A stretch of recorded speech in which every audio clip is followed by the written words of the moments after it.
insist on building condominium dahil kikita ka doon sa contractor ng condominium.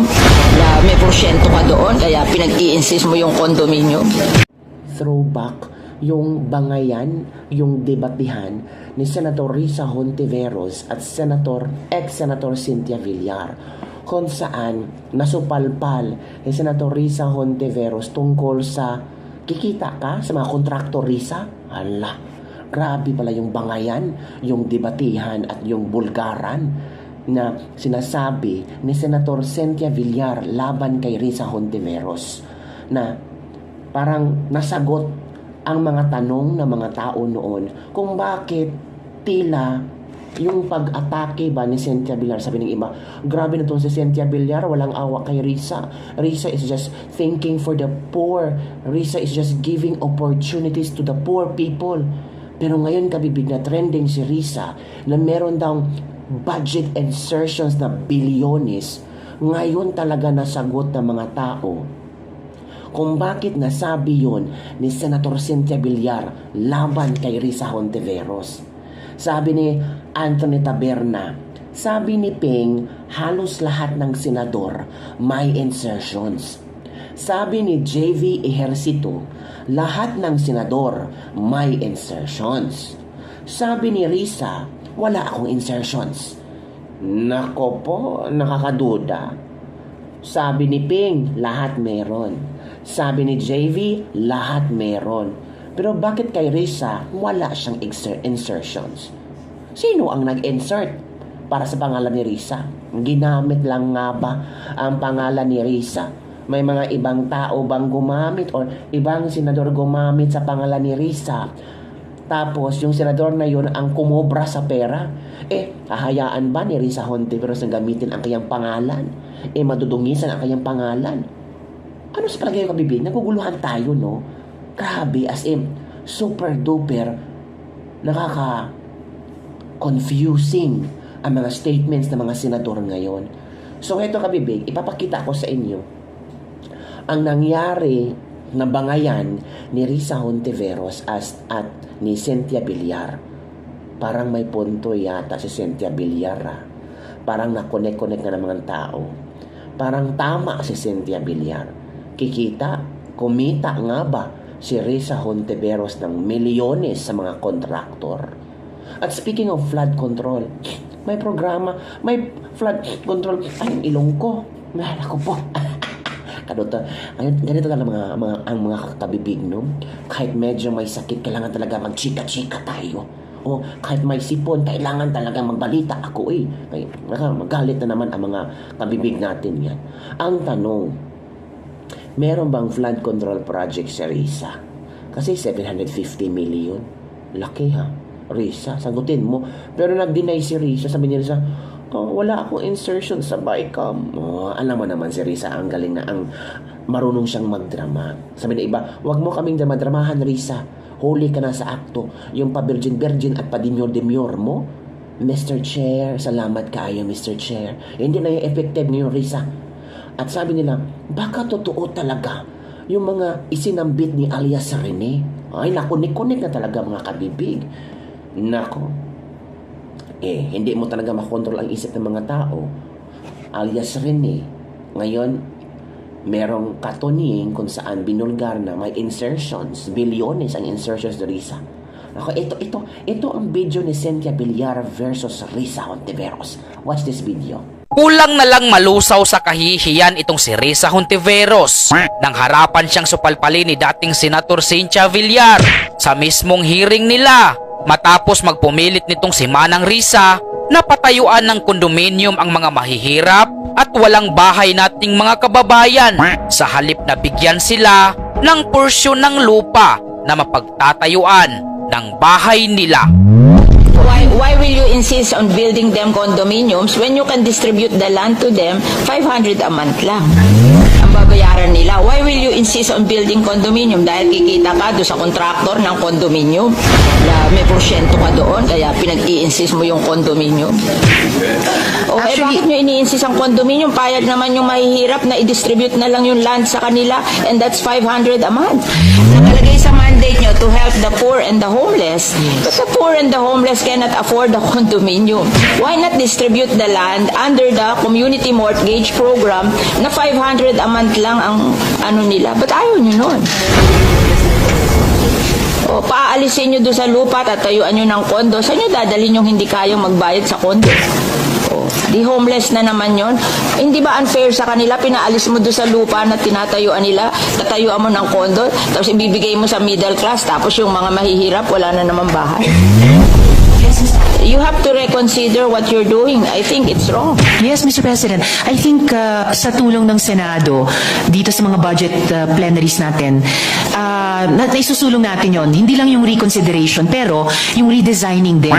Dagdag pa ng dating Senator Cynthia Villar na hindi naman gusto ng mga mahihirap at homeless nating mga kababayan ang kondominium sa kadahilanang hindi nila ito afford.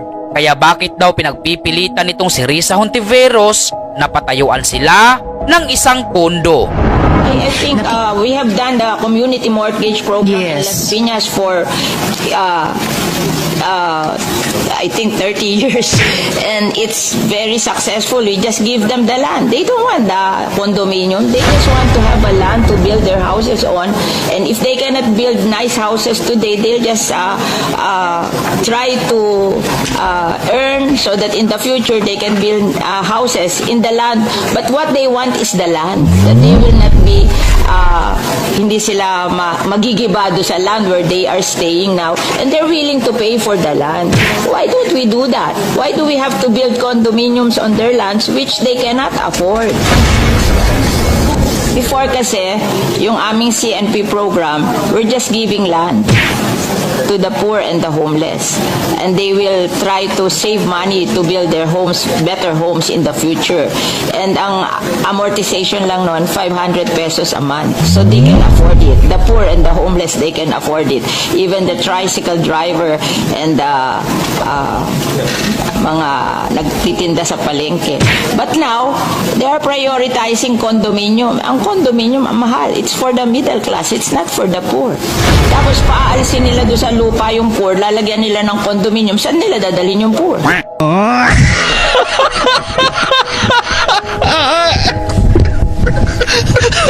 Senator Risa Hontiveros, merong 3 billion na insertion sa budget ngayong taon na to.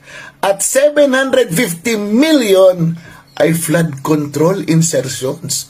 Aba. Ano yan? Panoorin natin to. Totoo bang meron kayong insertion na 750 million na sa inyong sa budget nitong taon na to? Hindi ako makapaniwala eh. O ayan, meron siyang 750 million na insertion sa flood control. Ay ano, bago lang yan, ha? Sa 2x2 kanina. Oh. At ang kabuuan na kanyang insertion ay 3 billion mahigit. 3 billion, 3.035 billion. 3.035 3 billion, 35 million and then 800,000 to be exact. Yun ang insertion. Yun ang insertion. O yung Kabuuan. yung amendment. Oo, yung insertion or amendments. Tapos ang kanyang flood control insertion Ay nasa out of the more than 3 billion, 700, nasa 715 million. Ayun. Agoy! Ano ba ito? Kaya pala nasa majority ka eh. Gusto mong maproteksyonan ka ni Ping Lacson at hindi madama yung pangalan mo. Huy! Ginoo! Nyari! Sayang ang bayot! Aba, bakit kayo nagagalit sa akin? Sinabi naman yun ni Antonio Tabernat sa ni Jerry Bahay. Oh, may nagpadala sa akin ng post ni Risa Hontiveros. Basahin natin. Ang sabi, wala po akong bycam insertions. Wala sa program funds, period. Isa pa, hindi ako pumirma sa bycam at bumoto rin ng no sa controversial na 2025 budget. Babala, huwag maniwala sa fake news at maling impormasyon. lahat ng iminungkahi kong amyenda sa budget ay dumaan sa tamang proseso at inaprubahan ng Senado. Ito ay post ni Risa Hontiveros. Naka-blue check ha? Naka-blue check. So sa kanya talaga ito. Okay. Sagutin natin, bobo ako o bobo yung senador ninyo? Ha? Tingnan niyo sinabi niya. Inamin niya na meron siyang mga amendment. Iminungkahi niyang amyenda sa budget na dumaan sa tamang proseso at inaproban ng Senado. She is not denying that she has amendment. Ano ba yung mga amendment? Ang amendment ay inaalaw yan pag gumagawa ng batas.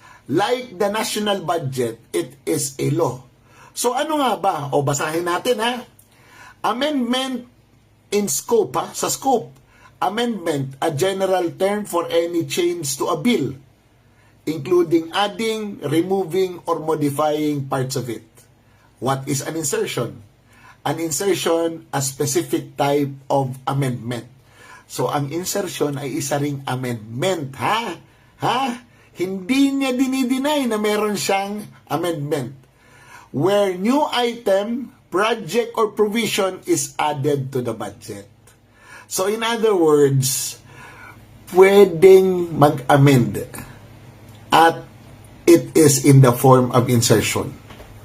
So, she is not denying na meron siyang mga iminungkahi na amyenda sa budget na inaprubahan ng Senado at according to her, nasa tamang proseso.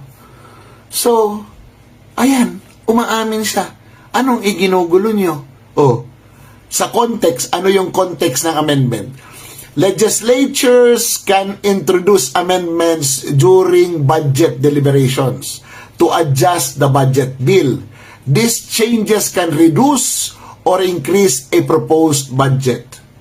What is the context of insertion?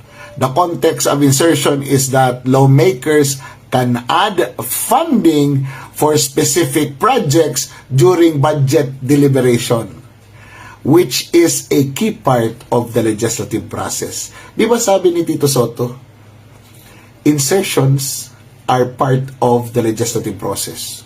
So anong kinukuda nyo? Anong kinukuda nito? Siya mismo umamin, no? Na meron siyang amendment. And that amendment is a form of an insertion because we are talking of a budget. We are talking of our budget. Yung hindi niya pagpirma sa BICAM at yung pag-no sa 2025 national budget does not exonerate her from her insertions in the national budget. Kaya nga kabibig, para yatang yung mga sekreto ni Risa nag-isa-isa nang lumabas. Nako. Sabi ni Jason sa kabibig, basahin natin ha. Bakit hindi imposible yung binulgar na Tunying at Jerry tungkol sa biyutang biglang gumanda? Nakikinig ako sa 2x2 sa DZRH. Nagitla ako doon sa balitaktakan ni na Jerry at Tunying tungkol kay Senator Risa Hontiveros. Akala ko ang pag-uusapan nila tungkol sa binulgar ni Senator Cynthia Villar hinggil sa Hontiveros sponsored condo housing scheme na may kasamang komisyon sa sponsor in the hundreds of millions. O sabi niya nga hindi pala yun ang topic nila. Nako.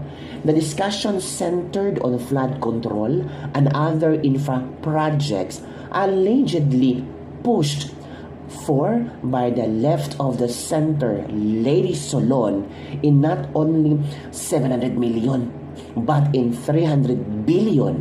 Wow! Hindi ako makapaniwala na mahusay pala talaga sa mahjong allotment or bonot paningit budgeting ang biyudang mambabatas.